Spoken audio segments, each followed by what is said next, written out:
The Old Shop Creative Space. Audio Descriptive Gallery Guide, June 2026. Paint and Print. Saturday the 13th and Sunday the 14th of June 2026. Welcome to the Old Shop Pop-Up Gallery.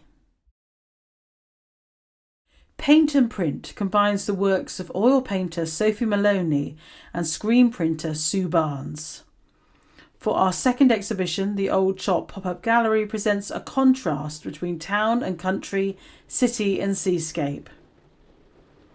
Sophie and Sue both exhibit regularly at the Summer at the Beach Festival, which is held at Waterbeach Barracks every August.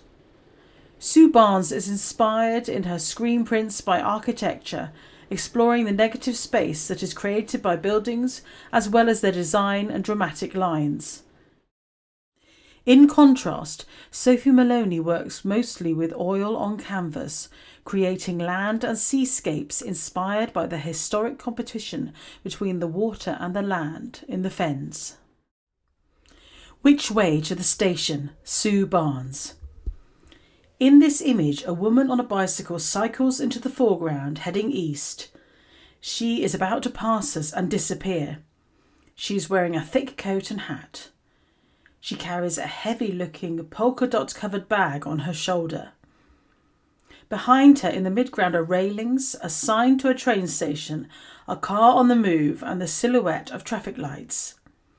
In the background we see the side of a tower block with visible stairwells. On the front of the building we see a wall-based artwork in relief. It appears to be that of a tree with figures standing underneath. The image is produced in a dark maroon colour. It has been printed on light-coloured paper.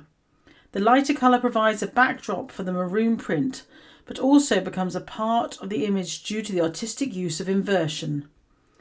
The image feels bustling with city life. This snapshot freezes time and allows us to take in detail and beauty in something that we would normally pass by unnoticed. Nuffield Tractor, Sue Barnes. Here we see a playful rendering of a tractor in a field. The tractor and its surroundings are depicted in one tone of apple green. The background is the white of the paper on which the image is printed. The tractor sits motionless in the foreground alongside some bushes. We can see some speckled detail on the ground around the tractor, giving us a suggestion of the textured soil. In the background, a field sprawls into the distance. The sky above is white and without detail. The artist plays with positives and negatives within the image, leaving some surface areas and detail void of colour, so that the white background reveals itself and in doing so creates solid form and lines.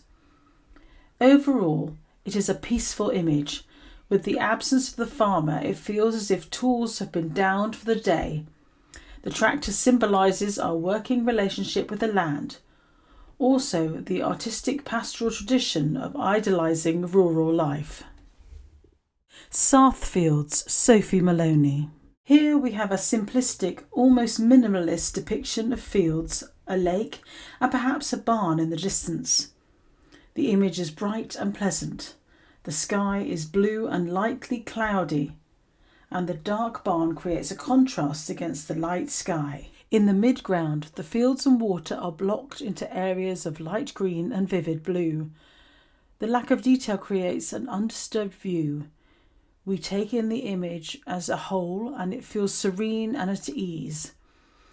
In the foreground, the artist uses lightly loaded brushstrokes to create a contrasting band of textured white and grey.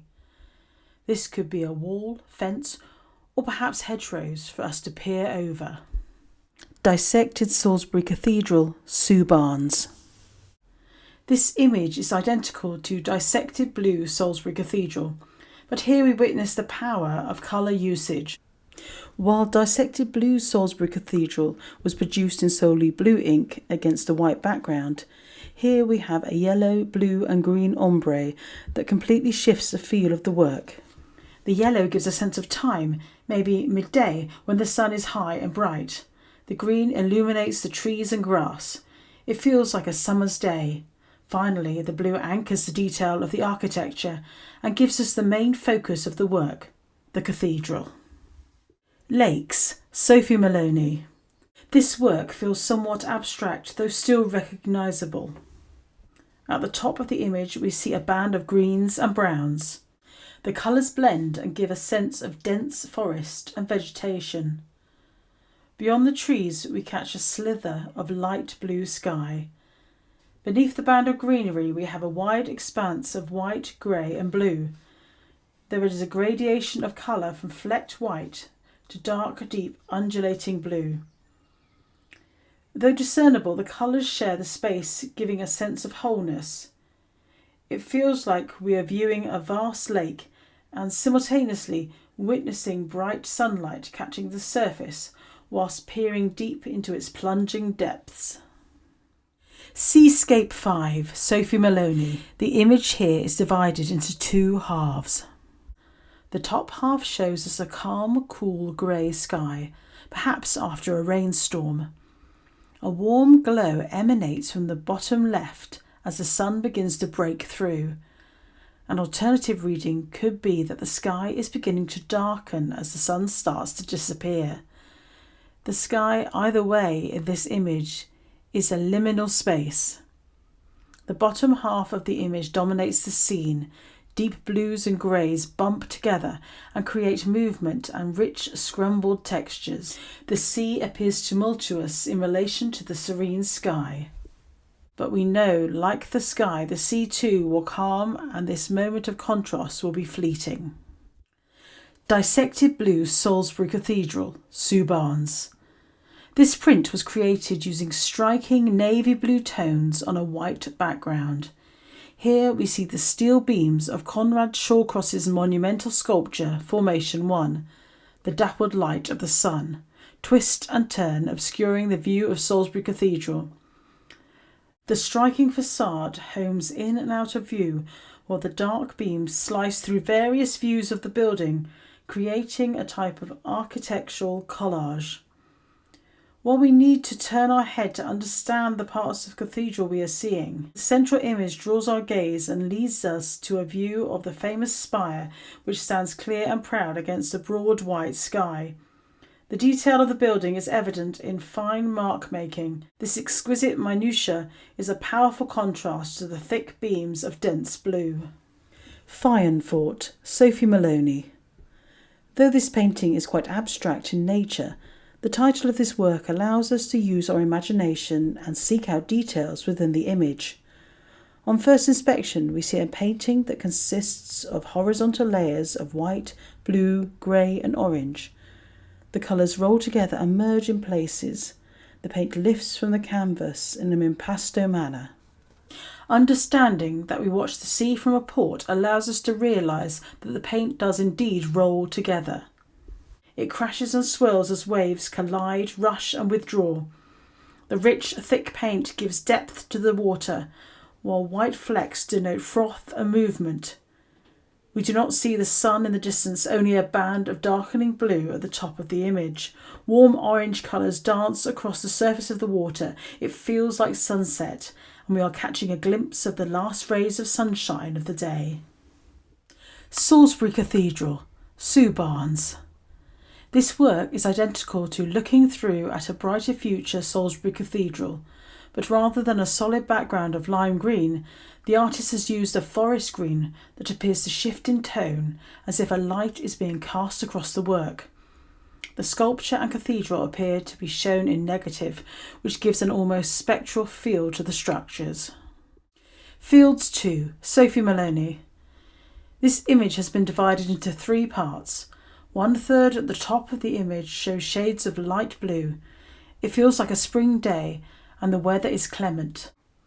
The rest of the painting, the 2/3 beneath the sky, consists of the deep, rich browns and purples of furrowed arable land painted in a loosely blended fashion.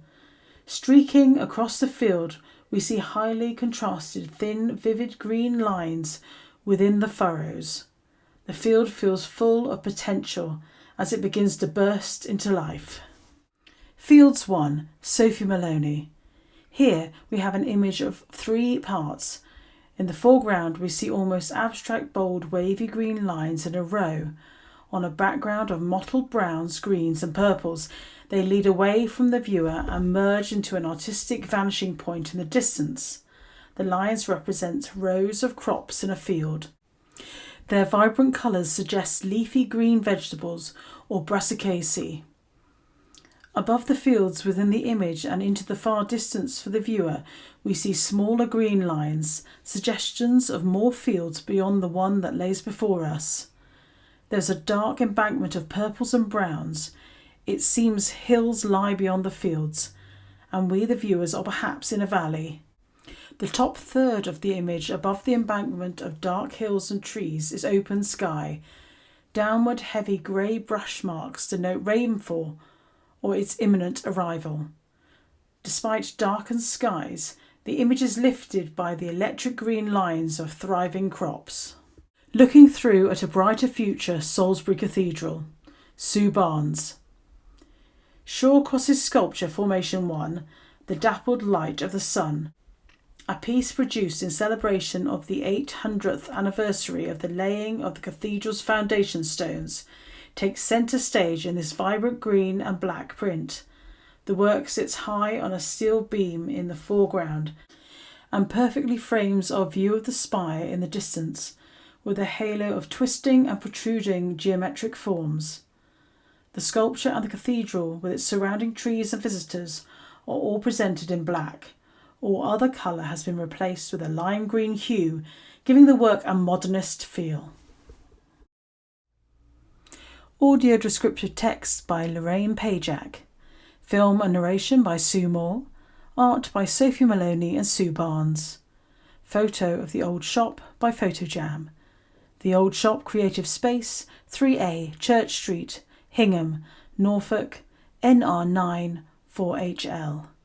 www.oldshophingham.co.uk